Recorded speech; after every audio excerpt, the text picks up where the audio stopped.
ये अभी हमने सीखा था आपके, अभी पार्ट 1 में हमने ये इसके अति लघुत्तरे और लघुत्तरे करे थे। अब हम 13 जी के दीर्घोत्तरे की तरफ बढ़ते हैं। बहुत आसान सवाल है ये भी, वो तो वीडियो ज़्यादा बड़ी बन रही थी इसलिए उसमें नहीं कराया था, पार्ट 2 कर रहे हैं। एक टेंट लंबवर्तीय शंकु के आकार का है, ठीक है जी। चलिए, ऊंचाई भी दे दी 12 मीटर, वृत्ताकार आधार की त्रिज्या दे दी 14 मीटर, यानी कि एच और आर दे दिया।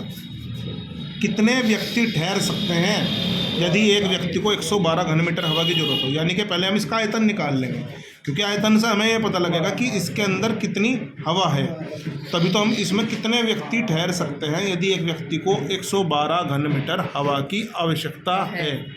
तो क्या कहा इसने, एक व्यक्ति को 112 घन मीटर हवा की आवश्यकता हो। देखो, जब भी हवा की बात करें, पानी की बात करें, तो सीधा सीधा समझ लो कि हमें आयतन निकालना।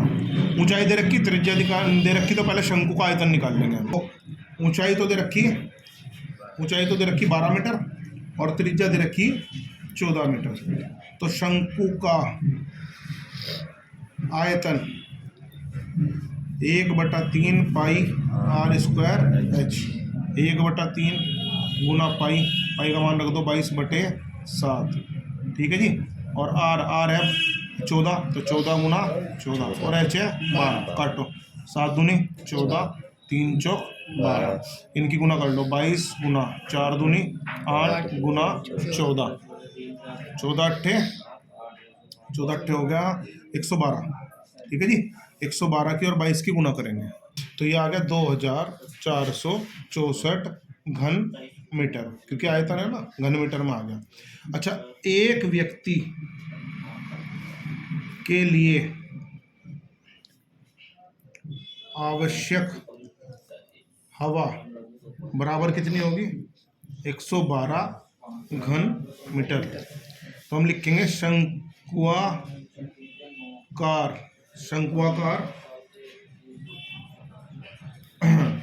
टेंट में व्यक्तियों की संख्या बराबर शंकु का आयतन, या टेंट का आयतन लिखो सबका, टेंट का आयतन बटे में एक व्यक्ति के लिए हवा। तो टेंट का आयतन हो गया आपका 2464/112 व्यक्ति का। इससे जब इसे काटेंगे 22, तो व्यक्तियों की संख्या आ जाएगी 22। ये इसका आंसर आ गया। पहले हमने क्या करा, पहले हमने इसका पूरे टेंट का आयतन निकाल लिया, यानी कि शंकु का आयतन, टेंट का आयतन आ गया इतना, और एक व्यक्ति को कितनी हवा चाहिए? इतनी।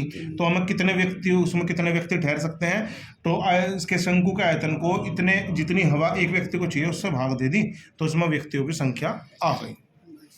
दूसरा प्रश्न देखेंगे, एक शंक्वाकार डेरे में 6 व्यक्तियों को ठहरना है। इसने संख्या पहले ही दे दी कि कितने व्यक्तियों को ठहरना है? 6। प्रत्येक व्यक्तियों को बैठने के लिए जमीन पर 15 वर्ग मीटर स्थान की आवश्यकता है। एक व्यक्ति को बैठने के लिए 15 चाहिए, तो 6 व्यक्तियों को 15 छिक 90 वर्ग मीटर स्थान हो गया। और श्वास लेने के लिए 25 घन मीटर वायु चाहिए, तो एक व्यक्ति को 25 घन मीटर वायु चाहिए, तो 6 व्यक्तियों को चाहिए 200 घन मीटर। डेरे की ऊंचाई ज्ञात करनी, तो आयतन भी दे रखा और इसका अंदर वो भी दे रखा वक्र पृष्ठ। तो आप डेरे की ऊंचाई निकाल ली सीधी सीधी। भाई इसने कहा एक व्यक्ति को जमीन पर बैठने के लिए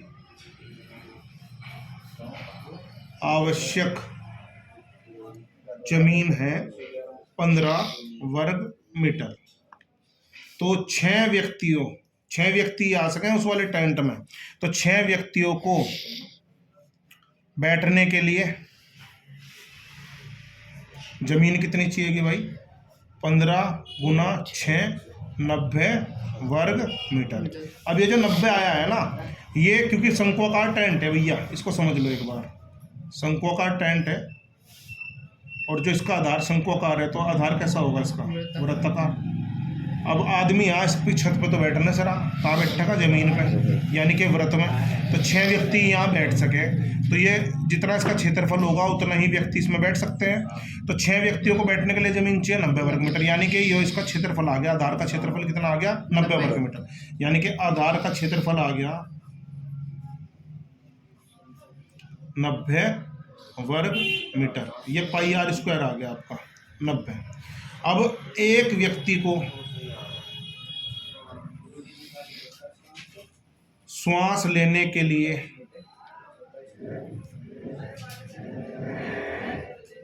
आवश्यक वायु यो दे रखी इसने 25 घन मीटर। तो एक व्यक्ति को जब 25 चाहिए तो 6 व्यक्तियों के लिए आवश्यक वायु हो जाएगी 25 गुना 6 बराबर 200 घन मीटर। मैंने पहले बताया था ये आयतन होता है, जितनी वायु उसे चाहिए होती है उतना आयतन होगा। तो टेंट का आयतन कितना आ गया भैया? टेंट का आयतन आ गया 200 घन मीटर। फॉर्मूला लगाओ 1/3 पाई आर स्क्वायर और एच बराबर 200। पाई आर स्क्वायर का मान अभी हमारे पास 90 आया, रख दो 90 गुना एच बराबर 200, ये 30 आ गया। तो एच बराबर 200/30, 0 से 0 कट गई, ठीक है ये जी। तो एच बराबर आ गया 20/3। पोस्ट कर 1 मिनट।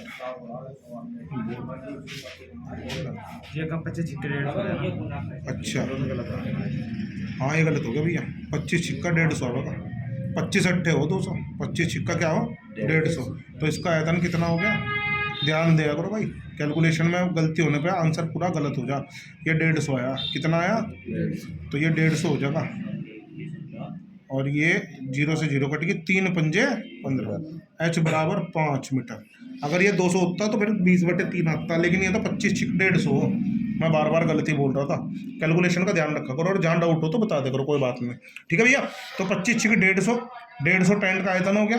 फॉर्मूला लगाया 1/3 pi r square h 150। Pi r square का मान 90 रखा, 3 तिया 9 यानी कि 33 तिया 90 आ गया। एच बराबर 5 मीटर इसकी ऊंचाई आ गई, समझ में आ गया। एक शंक्वाकार तंबू में 528 घन मीटर हवा आ सकती है। हवा आ सकती है इतनी, तो इसका मतलब ये इसका क्या है? आयतन। ये शंकु का क्या दे रखा? आयतन। और ऊंचाई दे दी 14 मीटर। तंबू का वक्र पृष्ठ क्षेत्रफल ज्ञात करना। तंबू का वक्र पृष्ठ क्षेत्रफल ज्ञात करना, तो तंबू के वक्र पृष्ठ क्षेत्रफल के लिए एक तो हमें चाहिए आर और एक चाहिए हमें एल। देखो बहुत आसान सवाल है, देखो कैसे करेंगे। शंक्वाकार तंबू में हवा बराबर 528 घन मीटर दे रखी, यानी कि ये क्या हो गया? आयतन। आयतन कितना हो गया? 528। और ऊंचाई कितनी दे रखी भैया? ऊंचाई दे रखी h बराबर आपको 14 मीटर। चलो आयतन में रखो, आयतन क्या हो? 1/3 पाई आर स्क्वायर एच बराबर 528, 1/3 गुना पाई गुना आर स्क्वायर हमें पता नहीं, एच हमारे पास होगी 14 बराबर 528। चलो इसका मान भी रखो, पाई का मान 22/7, आर स्क्वायर गुना 14 बराबर 528, 7 दूनी 14, 22 दूनी 44, 3 ऊपर चला जाएगा। तो आर स्क्वायर बराबर 528 गुना 3/22 गुना 2। चलो काटो, 2 दूनी 4 और बचा 1, 2 छिक 12 और 2 चौक 8, 22 से काटो, 22 कम 22 बचा 4, 44, 22 दूनी 44। तो आर स्क्वायर बराबर आ गया 12 गुना 3, 12 तिया 36। तो आर कितनी आ गई? 6 मीटर। अब आर आ गई, एच कितनी है? 14। एल निकाल लो, एल का फॉर्मूला एल स्क्वायर बराबर H square plus R square. H 14 का वर्ग, आर 6 का वर्ग। 14 196, 6 36, 6 और 6 12 का 2 का सिल लगी 1, 3 और 1 4, 4 और 9 13, 3 और 1 4, 4 और 9 13, 3 हासिल लगी 1, 232 एल स्क्वायर, यानी कि एल बराबर आ गया √232। 232 दोबारा देख लो कहीं कुछ गड़बड़ ना कर दियो। 6 और 6 12 का 2 का हासिल लगी 1, 10, 10 और 3 13 का 3 हासिल लगी 1, 232 आ गया है भैया। अब हमें निकालना है वक्र पृष्ठ।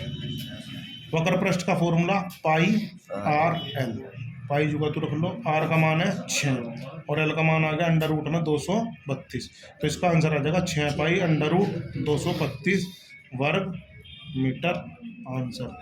आंसर शीट में शायद यहाँ 252 दे रखा, मिसप्रिंट होगा, हमारा तो सही है, हमने चेक कर लिया। एक समकोण त्रिभुज दिया पी क्यू आर, और कोण क्यू जो बीच में होता है पी क्यू आर, क्यू है ना बीच में, तो क्यू दे दिया 90 डिग्री। भुजा दे दी पी क्यू 6 सेंटीमीटर, भुजा क्यू आर भी 6 सेंटीमीटर।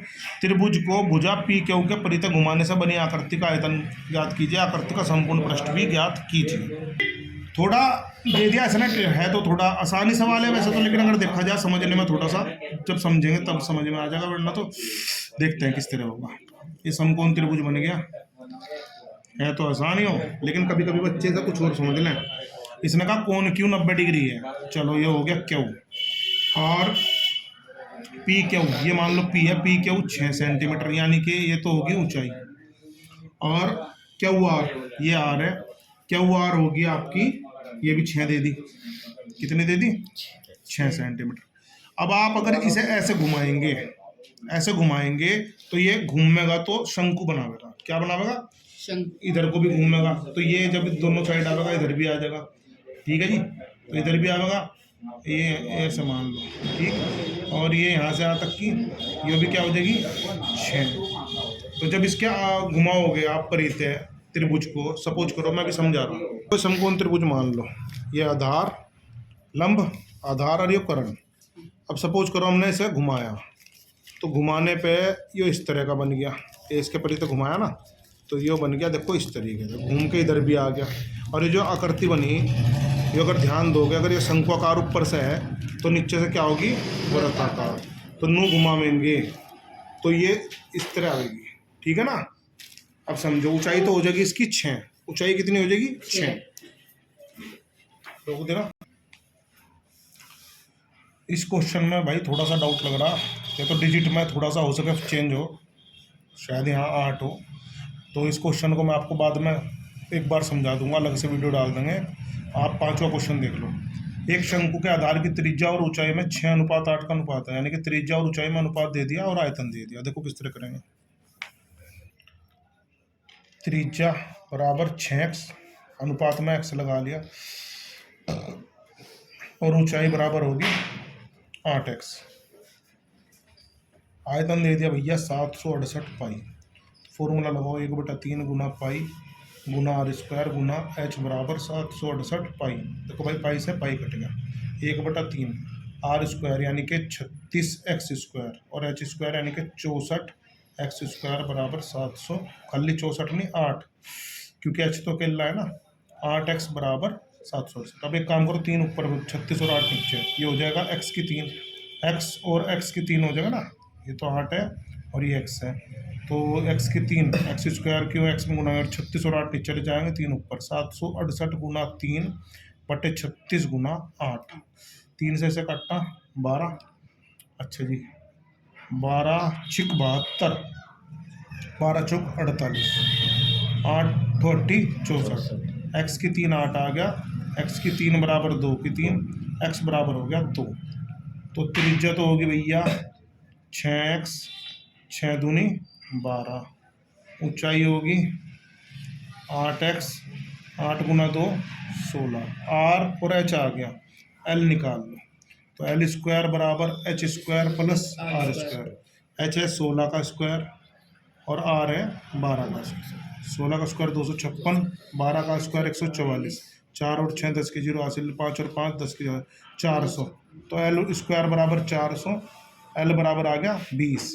हमें बताना त्रिज्या ऊंचाई तथा त्रियक तीनों चीज़ ज्ञात करनी, तो l 20 आ गई, r 12 आ गई और ऊंचाई 16 आ गई, तीनों चीज़ आ गई हमारे पे। देखो समझ गए ना, पहले हमने जो त्रिज्या थी और ऊंचाई थी उनमें x लगा लिया, क्योंकि 6:8 का अनुपात दे रखा, तो 6x 8x, फिर दे रखा आयतन, तो आयतन को इसके बराबर रख दिया, पाई से पाई कट गया, r का 6x का स्क्वायर हो गया 36x स्क्वायर, h का मान आ गया 8x, x स्क्वायर और x की गुणा करी x की 3, 36 और 8 ऊपर है नीचे चले गए, 3 नीचे है ऊपर चला गया, कटिंग करके x का मान आ गया, x की वैल्यूज यहाँ त्रिज्या और ऊंचाई में रख के त्रिज्या और ऊंचाई निकाल ली, फिर हमने अपना l स्क्वायर वाला फॉर्मूला निकाल के l का मान निकाल लिया। अब आपका सिर्फ इसका 1% रह गया, वो 13H वाली जब वीडियो कराएंगे तो उसमें पहले उसे समझा देंगे। धन्यवाद, लाइक करें, शेयर करें, कमेंट करें, सब्सक्राइब करें, जो भी करें जल्दी जल्दी करें।